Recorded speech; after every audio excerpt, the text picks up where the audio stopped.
आज जर तुम्ही बघितलं, आपण क्लास घेतो किंवा जे मी फी चार्ज करतो ती एकदम जेन्युइन फी चार्ज करतो, की ज्याच्यामध्ये जर बघितलं सर्वसामान्य लोकांना ती परवडली पाहिजे आणि तुमचे 50-60 हजार रुपयाचं कॅपिटल घेऊन तुम्ही कम्युनिटीमध्ये आलात तरी मी तुमचं काम करून देऊ शकतो. बरोबर.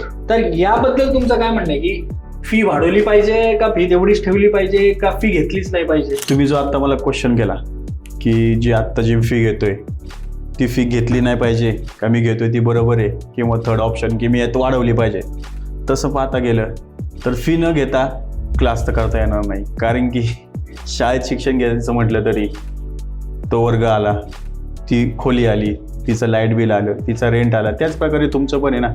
तुमच्याकडे क्लासला आलो, तुम्ही तो हॉल असतो, त्या हॉलचे भाडे आले, त्यानंतर आमचा जेवणाचा खर्च, त्या बाकीच्या सगळ्या ज्या गोष्टी आहेत त्यासाठी तुमची जी फी आहे तसं पाहायला गेलं तर खूप कमी आहे. आणि मला तर वाटत नाही की त्या फीमध्ये पाहता गेला तर त्यात तुम्हाला काही प्रॉफिट असेल म्हणून.